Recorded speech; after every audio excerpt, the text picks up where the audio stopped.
Hello everyone, welcome to MG classes. I am Priya Jaiswal. आज हम देखेंगे क्लास 6 की एनसीईआरटी, जिसमें आज हम आपका चैप्टर 4 डिस्कस करेंगे और ये आपका चैप्टर का नाम है मानचित्र। ओके, इसके पहले हमने ग्लोब के बारे में डिस्कस किया हुआ है। ये आपका मानचित्र है।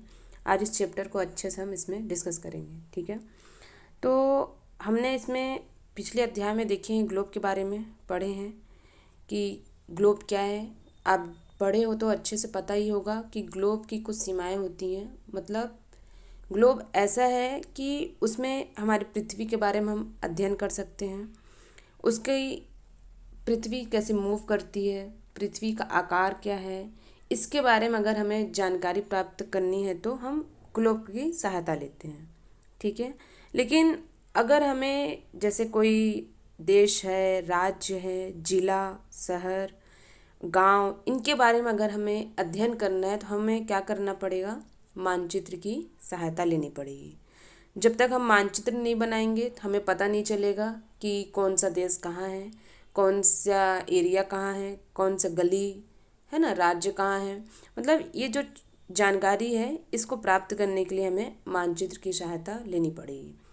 क्योंकि आप ग्लोब देखोगे, ग्लोब गोल है, उसमें आप ना तो कोई कितना किलोमीटर दूर है, कौन सा राज्य कहाँ है, उसमें पता लगाना काफ़ी ज़्यादा कठिन है। कठिन का पॉसिबल ही नहीं है, ठीक है। इसके लिए क्या किया जाता है? मानचित्र की सहायता ली जाती है। ओके, मानचित्र कैसे तैयार किया जाता है? देखो, मानचित्र क्या है? आपका चपटी सतह पर खींचा गया चित्र है, ठीक। यानी पैमाने के माध्यम से चपटी सतह पर बनाए गए देश की जानकारी, यानी राज्य, सीमाएं आदि जो चीज़ें हैं, इनके बारे में जो तैयार की जाती है जानकारी, ये आपका क्या होता है? मानचित्र कहलाता है, ठीक है। ये कैसे होता है? एक चपटी सतह पर तैयार किया जाता है। जैसे हम देखेंगे इसमें, देखो कि 1 सेकेंड, ओके। जैसे आपका क्या है, ये पृथ्वी है, ओके। अब ये पृथ्वी है, ओके। ये क्या है? आपका यहाँ पर क्षेत्र है। अब क्षेत्र है यहाँ पर, जैसे भारत, अब देख लो, ये पृथ्वी है, ये आपका क्या है? भारत है, ठीक है। इसको एक पैमाने के माध्यम से इस क्षेत्र को चपटी सतह पर दिखाएंगे। कैसे दिखाएंगे? ऐसे, ओके। क्या करेंगे? इसको हम चपटी सतह पर दिखाएंगे। इसको क्या करेंगे? इसको फिर बड़ा करके हमें जो जानकारी चाहिए उसको ले सकते हैं, या किस देश में कौन सा राज्य है, इसकी सीमाएं कौन सी है, इसके बारे में हम इसमें तथ्य निकाल सकते हैं, ठीक है। ये आपका क्या है? पृथ्वी है, ये आपका भारत क्षेत्र है। और यहाँ पे क्या करेंगे? हम यहाँ पर मानचित्र दर्शाते हैं, कौन सा जगह कहाँ है, कौन सी सीमाएं कहाँ हैं, कौन सा राज्य कहाँ है, ठीक है। इसमें क्या है? आपका ये एक चपटी सतह है, यानी चपटी सतह पर क्या किया जाता है? मानचित्र तैयार किया जाता है, ठीक है। ग्लोब कैसे होता है? आपका राउंड में होता है, और ये क्या होता है? आपका मानचित्र चपटी सतह पर होता है। क्लियर है? ओके। आगे हम देखेंगे इसमें एटलस के बारे में। एटलस क्या है? ओके, एटलस क्या आपका? यानी बहुत सारे मानचित्र को जोड़कर एक साथ किताब बनाना, ठीक। यानी जो बहुत सारा मानचित्र होता है उसको एक साथ इकट्ठा करके जोड़कर उसको क्या करना? किताब बनाना। उसको क्या बोला जाता है? एटलस बोलते हैं। आप लोग तैयारी करते हो तो आप लोग भी एक एटलस ही रखते ही होगे, है ना। क्योंकि उसमें आप देखते हो कि कौन सा महाद्वीप कहाँ है, कौन सा क्या चीज़ है, आपका मानचित्र हुआ, यानी सब चीज़ क्या होता है? आपका एक बुक में रेडी किया गया होता है, ओके। तो वो क्या है? आपका एटलस के नाम से उसको जाना जाता है। इसमें एक फैक्ट है, देखना, इसमें बताया गया है आपका कि मानचित्र से ग्लोब की अपेक्षा ज़्यादा जानकारी प्राप्त होती है। किससे? मानचित्र से ग्लोब की अपेक्षा ज़्यादा जानकारी प्राप्त होती है। जाहिर सी बात है, ग्लोब से हमें यानी पृथ्वी कैसे मूव करती है, पृथ्वी के आकार के बारे में जानकारी प्राप्त कर सकते हैं। लेकिन मानचित्र क्या है? मानचित्र की सहायता से बहुत जानकारी मिल सकती है। जैसे देश देश की सीमा कौन सी है, सड़क कहाँ जा रहा है, रेल कहाँ पर है, नदी कहाँ है, यानी इन सब की जानकारी प्राप्त करने के लिए हम क्या करते हैं? मानचित्र की सहायता लेते हैं। तो यानी अगर हमें ये सब पता करना है, कौन सा देश कहाँ है, देश की सीमा कौन सी है, और राज्य कहाँ है, तो नदी कहाँ पर है, तो कितनी दूरी पर है, इसके लिए हमें क्या करना पड़ेगा? मानचित्र तैयार करना पड़ेगा और उससे हम अच्छे से समझ सकते हैं। ओके, आगे हम देखेंगे मानचित्र के प्रकार, कि मानचित्र के कितने प्रकार हैं, इसको हम डिस्कस करेंगे। ठीक है, तो मानचित्र के आपका 3 प्रकार है। सबसे पहले आपका है भौतिक मानचित्र, सेकंड आपका राजनीतिक मानचित्र, थर्ड आपका क्या है थीमेटिक मानचित्र, यानी विशेष जानकारी होती है आपका थीमेटिक मानचित्र में। उसमें क्या होता है आपका सड़क मानचित्र, वर्षा, वन और उद्योग आदि, यानी इन सब की क्या होती है इसमें जानकारी दी जाती है। किसमें? थीमेटिक मानचित्र में। अगर एग्ज़ाम में आता है तो आपको याद होना चाहिए कि थीमेटिक मानचित्र क्या होता है। ओके, इसमें हम आगे देखेंगे कि सबसे पहले भौतिक मानचित्र के बारे में डिस्कस करेंगे कि भौतिक मानचित्र क्या है। भौतिक मानचित्र आपका, यानी देखो फर्स्ट है, यहाँ पर देख सकते हो बताया गया इसमें पृथ्वी की प्राकृतिक आकृतियाँ, जैसे आपका पर्वत, पठार, मैदान, नदी, महासागर इत्यादि को दर्शाने वाला मानचित्र, इसी को क्या बोला जाता है आपका भौतिक या उच्चावच मानचित्र कहा जाता है। यानी जिसमें आपका पर्वत, पठार, मैदान, नदियों के बारे में या महासागर के बारे में वहाँ पर वर्णन किया गया हो या दिखाया गया हो। जो जैसे एक चित्र है, ये मानचित्र है, इसमें क्या किया गया हो आपका, यहाँ पर पर्वत, पठार और आपका नदियाँ, महासागर जो हैं, इन सब के बारे में वहाँ पर दर्शाया गया हो, तो वो क्या होता है आपका भौतिक मानचित्र के नाम से जाना जाता है। आगे आपका क्या है, देखो राजनीतिक मानचित्र है। राजनीतिक मानचित्र क्या है, देखो इसमें राज्य, नगर, शहर, जो गांव हैं, विश्व के जो विभिन्न देश व राज्यों तथा उनकी जो सीमाएं दर्शाने वाली मानचित्र होती हैं, उसको हम राजनीतिक मानचित्र के नाम से जानते हैं। ऐसा मानचित्र जिसमें क्या होगा, राज्य के बारे में वर्णन किया गया होगा, नगर के बारे में, शहर के बारे में, गांव, विश्व तथा वहाँ पर जो उनकी सीमाएं हैं उनके बारे में दर्शाया गया होगा, यानी बताया गया होगा। वो क्या कहलाता है आपका राजनीतिक मानचित्र। आप जब भी पढ़ते हो तो आपको पता होगा, आप एक राजनीतिक मानचित्र रखते होगे, एक क्या आपका भौतिक मानचित्र। आपको जब जानकारी लेनी है तो आप ऐसे ही पढ़ोगे ना, जब आप मैप लेके पढ़ोगे तो आप एक मैप लेके आप बिल्कुल भी नहीं पढ़ सकते, पूरी जानकारी प्राप्त नहीं कर सकते। इसके लिए आपको क्या करना पड़ता है, एक भौतिक मानचित्र रखना होता है, एक आपका क्या होता है राजनीतिक मानचित्र, जिसमें आपका राज्य, शहर के तथा सीमाएं जो होती हैं उनके बारे में वर्णन होता है, और एक क्या होता है आपका नदी है, जो क्षेत्र हैं, पर्वत हैं, पठार हैं, उनके बारे में वहाँ पर डिस्कस किया गया होता है।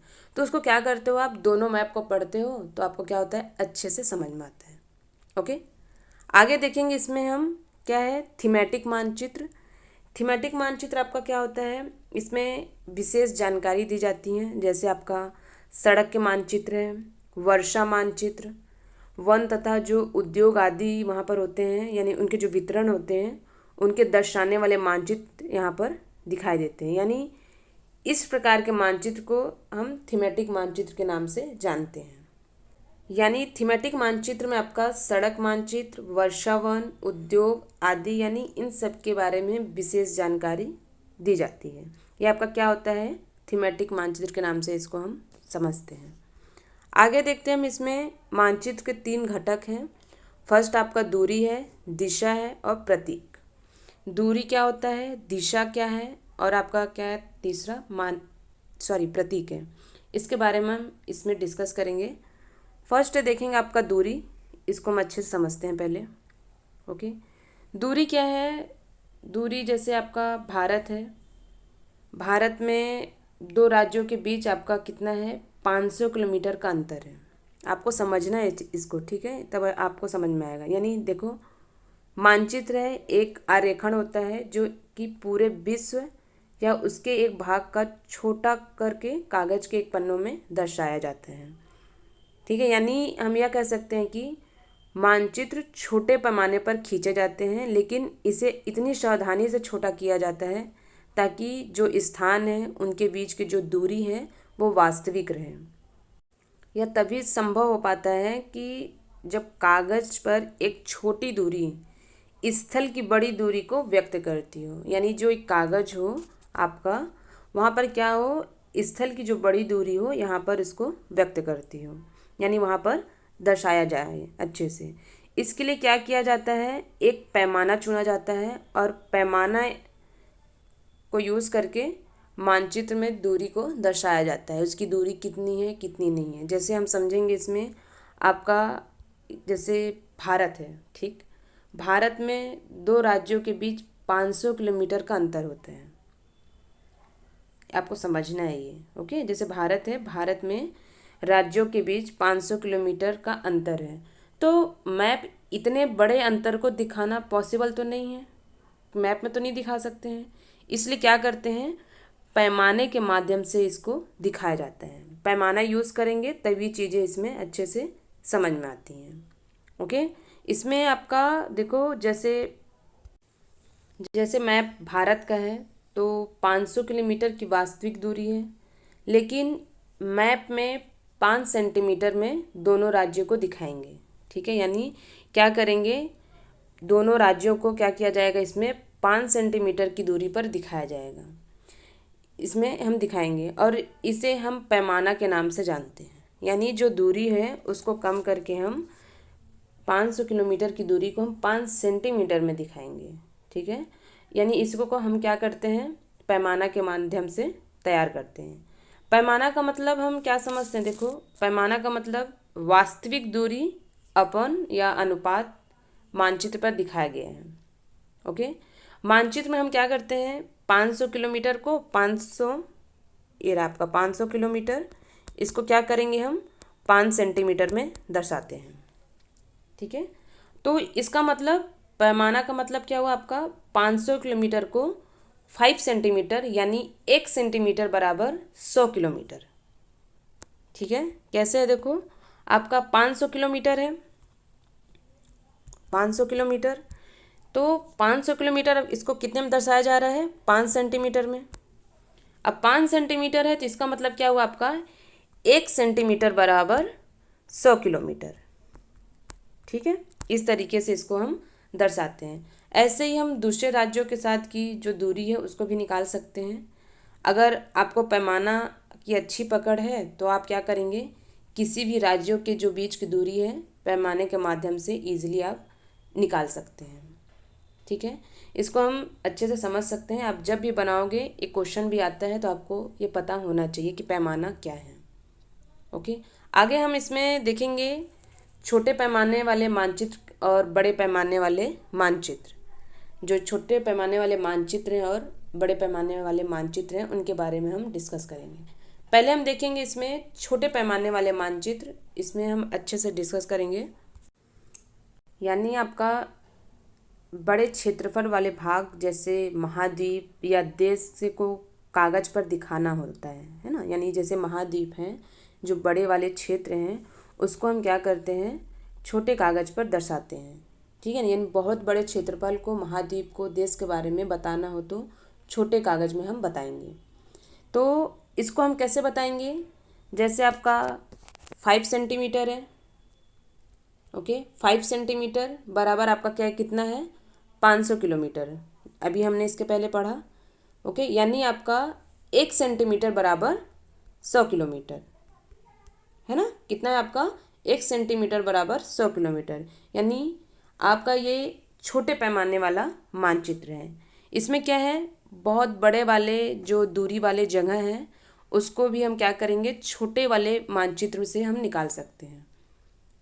आपको समझ आ रहा है अच्छे से। जैसे आपका महाद्वीप है, महासागर है, इनके बारे में हमको पता करना है तो क्या करेंगे, हम एक मानचित्र तैयार करेंगे, उसमें हम इसको दर्शाएंगे।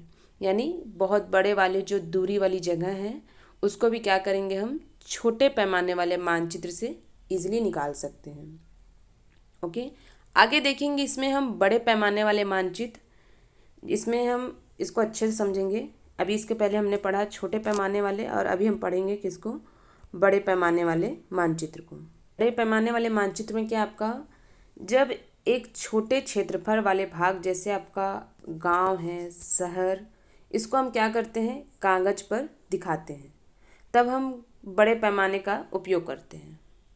ठीक है, यानी जैसे हम आपका गांव है, शहर है, उसको हम क्या करेंगे, छोटे कागज़ पर दर्शाएंगे, तो वह क्या होता है आपका, बड़े पैमाने का हम उपयोग करते हैं। जैसे स्थल पर 500 मीटर की दूरी को हम क्या करेंगे, मानचित्र की सहायता से 5 सेंटीमीटर की दूरी पर हम दर्शाएंगे।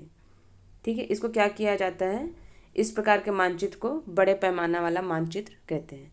जैसे आपका देखो, मैं अपने तरीके से समझाती हूँ, समझ आएगा आपको।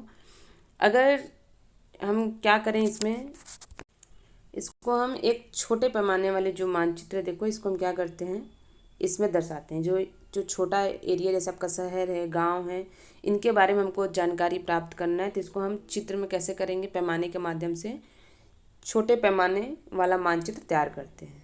ठीक है, अगर किसी बड़े महाद्वीप को बड़े कागज में शो किया जाए, तो छोटे कागज में आपके गांव को दिखाया जाए, उसमें शो किया जाएगा, तो बड़े क्षेत्रफल के बारे में उसमें शो करेंगे। ठीक है, उसमें क्या किया जाए, शो किया जाए, तो वह क्या होगा, आपका छोटे पैमाने वाला मानचित्र है, क्योंकि बड़े क्षेत्र को छोटे भाग में दिखाया गया है और गांव को इसी छोटे कागज में भी दिखाया गया है, तो अधिक जानकारी महाद्वीप वाले मानचित्र से हमें प्राप्त होती है। क्लियर है। आगे हम डिस्कस करेंगे दिशा के बारे में, इसको हम अच्छे से समझेंगे। दिशा क्या है, इसको जानना काफ़ी ज़्यादा ज़रूरी है, तभी आपको आगे की चीज़ें इसमें भी समझ में आएंगी। दिशा क्या है, दिक् सूचक क्या है। ठीक है, तो दिशा क्या है कि इसमें आपका मानचित्र में ऊपर देखो, दाहिने की तरफ तीर का निशान है बना होता है, इसमें देखो यहाँ पर क्या है, तीर का निशान बना हुआ है इसमें, और इसमें आप देख सकते हो जिसके ऊपर उत्तर है, यहाँ पर दक्षिण है, पूरब है, और इधर क्या है आपका पश्चिम है। ठीक है, ये क्या आपका पूरब, ये आपका पश्चिम। इसमें क्या करेंगे, इन दोनों के बीच में हम उत्तर पूर्व निकालेंगे। ठीक, दक्षिण और पूरब के बीच में क्या करेंगे, दक्षिण पूर्व, और दक्षिण और पश्चिम के पूर्व में दक्षिण पश्चिम, और आपका उत्तर और पश्चिम के बीच में उत्तर पश्चिम। क्लियर है, यानी हमें 8 दिशाओं की जानकारी अच्छे से पता होनी चाहिए। पहले आपको उत्तर दक्षिण और पूरब पश्चिम के बारे में पता होना चाहिए, उसके बाद आप उत्तर और दक्षिण के बीच वाले भाग को निकालेंगे, फिर उत्तर दक्षिण दक्षिण, फिर उत्तर के पश्चिम वाले भाग को भी निकालेंगे, फिर दक्षिण वाले भाग का निकालेंगे। समझ आ रहा है चीज़ें, तो इस तरीके से हम निकालेंगे। यानी ये जो 8 दिशा है आपका, देखो फिर से मैं समझा दे रही हूँ ताकि आपको अच्छे से समझ आए। ये आपका क्या है, ये आपका कितना हुआ, 4, उत्तर दक्षिण पूरब, ये आपका पूरब हुआ, ये आपका क्या है, पश्चिम।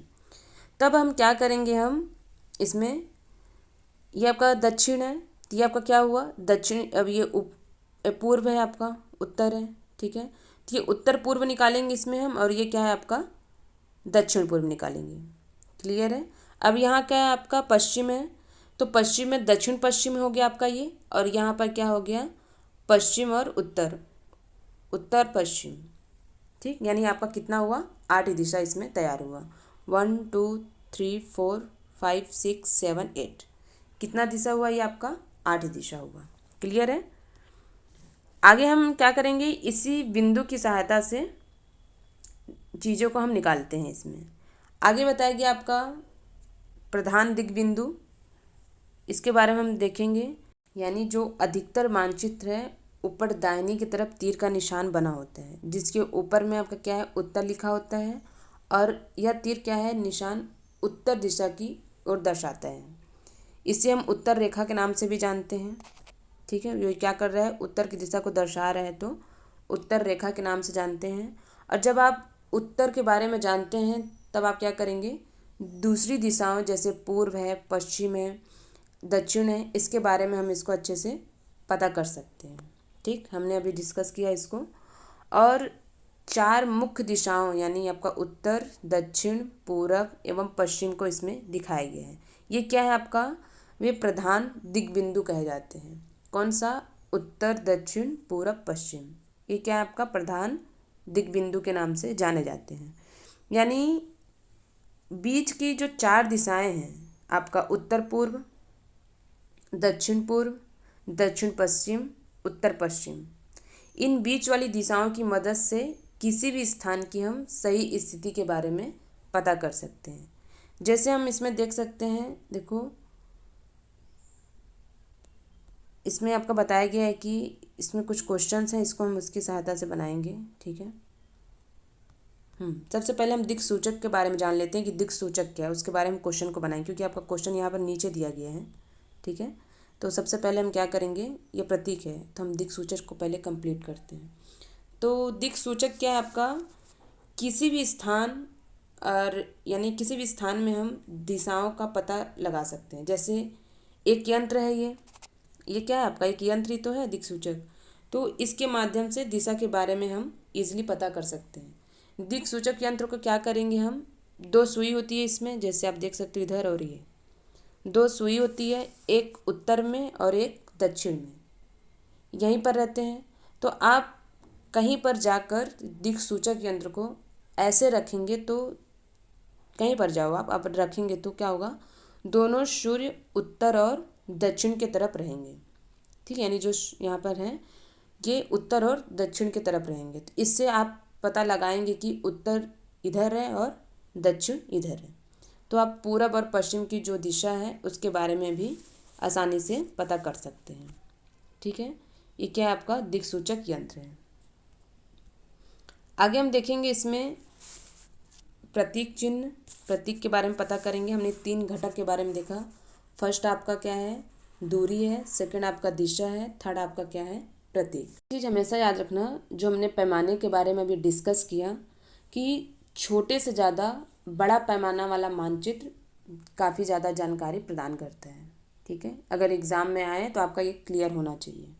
ओके, आगे देखते हैं हम इसमें, यानी आपका प्रतीक क्या होगा। ये हर किसी भी, जैसे आपका नदी है, तालाब है, राज्य है, कुछ सीमाएं हैं, इसके बारे में हम एक चिन्ह होता है, प्रतीक होता है। जैसे वास्तविक में है, उसको हम वास्तविक में वहाँ पे चिन्ह वहाँ पर नहीं दर्शा सकते। जैसे आपका नदी है तो वास्तविक में जैसे होता है वहाँ पे तो नहीं दर्शा सकते हैं। किसी भी आप में से आप मैप बनाते हो, मानचित्र है, वहाँ पर आपको एक जैसे नदी है, अब एक्चुअल में जैसे नदी है आप वहाँ पे तो नहीं दर्शाओगे कि यहाँ पे ये नदी है। ऐसे इसको क्या किया जाता है, एक प्रतीक के रूप में यानी चिन्ह के रूप में दर्शाया जाता है। यानी आपका अंतर्राष्ट्रीय है ना, अंतर्राष्ट्रीय सहमति के साथ पूरे विश्व में एक ही टाइप का प्रतीक बनाया जाता है, जो कि आप जब भी देखोगे, आप देखना मानचित्र देखते हो वहाँ पर आपका दिया गया होता है कि ये आपका क्या है, पठार है, ये आपकी नदी का मानचित्र है, ये आपका नहर का मानचित्र है। ये ऐसे ही क्या है आपका अंतर्राष्ट्रीय सहमति के साथ पूरे विश्व में एक ही टाइप का प्रतीक चिन्ह होगा, ताकि क्या हो, क्लियर रहे। सभी जगह पर क्या होता है, वह चिन्ह एक ही टाइप से तैयार किया जाता है। जैसे हम इसमें देख सकते हैं, ये रेलवे लाइन है, ये आपका यहाँ का चिन्ह ऐसे है। जो सड़कें हैं पक्की सड़क की है, ये क्या आपका कच्ची सड़क है। सीमा है, अंतर्राष्ट्रीय राज्य सीमा, जिला आप देख सकते हो इसमें, ये अंतर्राष्ट्रीय ये राज्य है, ये आपका क्या है, जिला है। और इसके बाद यहाँ पर आप देखेंगे नदी, कुआं, तालाब, उसके बाद नहर है, ये क्या है आपका पुल, फिर मंदिर है, फिर गिरजाघर है, मस्जिद है, छतरी है, पोस्ट ऑफिस, पोस्ट एवं टेलीग्राफ ऑफिस, और क्या आपका पुलिस स्टेशन। उसके बाद क्या है यहाँ पर बस्ती है, ये क्या आपका कब्रिस्तान है, फिर ये पेड़ है, ये आपका घास। यानी ये क्या है आपका एक प्रतीक चिन्ह है। वास्तविक में रेल लाइन तो आपकी ऐसे नहीं है, बड़ी रेल लाइन, छोटी रेल लाइन, लेकिन क्या किया गया, इसको एक चिन्ह के रूप में दर्शाया गया है। और यह चिन्ह क्या है, जो प्रतीक चिन्ह है, हर जगह पर एक ही तरीके से दर्शाया जाता है। ठीक है, इसलिए क्या करते हैं हम, निश्चित अक्षर, छाया यानी जो कलर है, वहाँ का जो चित्र है, रेखाओं का हम उपयोग करके इसमें दर्शाते हैं, जिसको अभी हमने डिस्कस किया। और ये प्रतीक क्या करता है, कम स्थान में अधिक जानकारी हमें प्रदान करते हैं। और इन हम प्रतीकों का इस्तेमाल करके मानचित्र को आसानी से हम समझ सकते हैं, उसमें खींच सकते हैं, और इनका अध्ययन करके हमें काफ़ी ज़्यादा आसानी होती है कि हम किसी भी जगह की अगर हमें जानकारी प्राप्त करनी हो।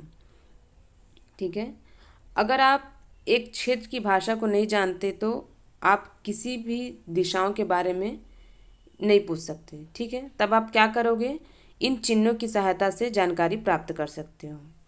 अब मानचित्र की एक विश्वव्यापी भाषा होती है जिसे सभी आसानी से समझ सकते हैं, और इन प्रतीकों का उपयोग करके हम क्या करते हैं, संबंध में एक अंतर्राष्ट्रीय सहमति के माध्यम से क्या करते हैं, पूरे विश्व में एक ही टाइप का प्रतीक बनाते हैं, जिसको हमने अभी पढ़ा हुआ है। ठीक है, आगे देखेंगे इसमें पहले हम कुछ क्वेश्चंस हैं उसको डिस्कस कर लेते हैं। ठीक है, इसमें क्या क्वेश्चन दिया गया है देखो, इसमें 3-4 क्वेश्चन हैं जिसको हम बनाएंगे। ओके, फर्स्ट आपका क्या है, इसमें बोला गया है कि नदी किस दिशा में बह रही है। ठीक, यहाँ पे आप देख सकते हो ये जो नदी है किस दिशा में बह रही है। तो ये जो हमारी नदी है दक्षिण पश्चिम दिशा में बह रही है। ठीक है, अब आप बोलोगे मैम ये पश्चिम दिशा में कैसे बह रही है, तो आपको इसको जो आंसर है निकालने के लिए आपको ये जो 8 दिशा है, उत्तर दक्षिण पूरब पश्चिम, इसके बारे में आपको जानकारी होनी चाहिए। ठीक है, तभी आप सही से बनाओगे, वरना पूरा मिस्टेक करोगे। ठीक है, तो इसके बारे में आपको पता होना चाहिए तभी आप बना पाओगे। तो याद रखना इसको, 8 जो दिशा है आपको याद करना है। तो यहाँ जो नदी है, नदी किस दिशा में बह रही है, तो दक्षिण पश्चिम दिशा में यह बह रही है। ठीक है, 8 दिशा के हिसाब से, जो 8 दिशा है उसके हिसाब से। सेकंड आपका क्या है, डुमरी गांव के पास किस प्रकार की सड़क गुजरती है। अब यहाँ देखेंगे जो डुमरी गांव है, ये डुमरी गांव के पास किस तरह की वहाँ पर सड़क गुजरती है। तो ये क्या है आपका, पक्की सड़क है ना, क्या है वहाँ पर, पक्की सड़क है। थर्ड क्वेश्चन क्या है देखते हैं। थर्ड क्वेश्चन में बोला गया है किस प्रकार की रेलवे लाइन के पास सुंदरपुर स्थित है। यहाँ पर जो रेलवे लाइन है, किस प्रकार की रेलवे लाइन है यहाँ पर जो स्थित है। तो यहाँ पर देखना आप क्या है, बड़ी रेलवे लाइन है। ठीक है, यहाँ पर बड़ी लाइन गुजर रही है। आगे देखेंगे इसमें रेलवे पुल के पास किस तरफ पुलिस स्टेशन स्थित है। रेलवे पुल के पास क्या है आपका, किस तरफ पुलिस स्टेशन स्थित है। तो वहाँ पर किस तरफ स्थित है, तो ध्यान देना दक्षिण पूर्व में स्थित है आपका पुलिस स्टेशन। वह क्या है आपका चिन्ह जो था पुलिस स्टेशन का। पांचवा आपका क्वेश्चन है कि निम्नलिखित स्थान रेलवे लाइन के किस तरफ स्थित है। इसको आप खुद बनाओगे। इसमें आपका छतरी, गिरजाघर, तालाब, मस्जिद, नदी। ठीक है, आप इसको बनाना, बाकी तो मैं आपको 4 बता दी। आगे देखेंगे इसमें हम रेखा चित्र के बारे में, रेखा चित्र है क्या।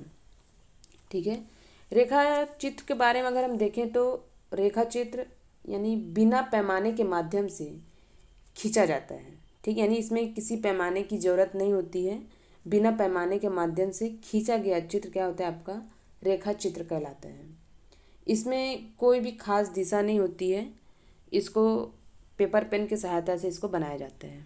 ठीक है, तो इसमें हम देखेंगे क्या करते हैं कि एक आरेखण है जो पैमाने पर आधारित ना होकर के याददाश्त और स्थानीय प्रेक्षण पर तैयार किया जाता है। ठीक है, इसमें किसी भी पैमाने की ज़रूरत नहीं होती है। जैसे हमने इसके पहले पढ़ा, क्या किया जाता है, पैमाने के हिसाब से मानचित्र को बनाया जाता है। लेकिन ये जो रेखा चित्र है इसमें पैमाने की आवश्यकता नहीं होती है। ठीक है, कभी कभी क्या करते हैं, किसी क्षेत्र एवं कच्चे आरेखण की आवश्यकता होती है। वहाँ का जो स्थान है, मतलब जो स्थान क्षेत्र है उसके बारे में हमें बताना होता है किसी को। जैसे कोई जा रहा है, उनको रास्ते के बारे में जानकारी नहीं है, जैसे आपका मित्र है, आपका दोस्त है, तो आप अपने घर के रास्ते को बताने के लिए क्या करते हैं, एक कच्चा आरेखण खींचते हैं, जैसे ये है। ठीक है, एक कच्चा आरेखण खींचेंगे, वो भी बिना किसी पैमाने के, कितने में किलोमीटर की दूरी है, कितना, ऐसा कुछ नहीं, बस सामने वाला क्या हो, थोड़ा पढ़ा लिखा हो, आप एक पेन की सहायता से एक ऐसे आरेखण खींचेंगे, उसमें बताएंगे जैसे आपका घर है, वो पूछेगा आपका दुकान कहाँ है, तो कैसे बताओगे आप, ये घर है आपका, ये घर से आप यहाँ जाओगे कुआं है, कुआं के पास जाओगे तालाब है, तालाब के पास एक गली है, वहाँ से गुजरोगे क्या है, एक दुकान है, तो ये दुकान क्या है, यहाँ पर आप जा सकते हो। यानी आप पेन और पेपर की सहायता से एरिया को बता सकते हो कि कहाँ पर दुकान है, यानी कौन सी जगह कहाँ है। इसको क्या बोला जाता है, रेखा चित्र के नाम से जाना जाता है। ठीक है, यानी इसमें किसी भी पैमाने की आवश्यकता नहीं होती है। आगे देखेंगे इसमें हम खाका के बारे में। खाका आखिर होता क्या है। खाका क्या है आपका, एक दूरी होता है। ठीक है, यानी एक छोटे क्षेत्र का बड़े पैमाना खींचा गया खींचा गया एक रेखा चित्र क्या होता है आपका खाका कहलाता है।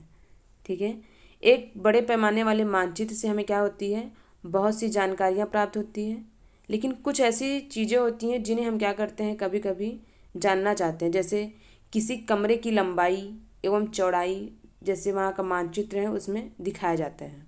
उसमें हम क्या करते हैं, हम लोग पैमाने वाला एक रेखा चित्र खींच कर तैयार करते हैं, जिसको हम क्या करते हैं, खाका के नाम से जानते हैं।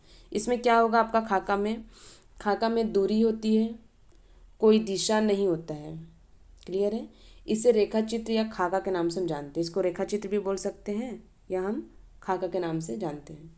इसमें पैमाना होता है, इस चीज़ को ध्यान देना। दिशा प्रतीक बिल्कुल नहीं होता है, जिसको हम इसमें तैयार करते हैं।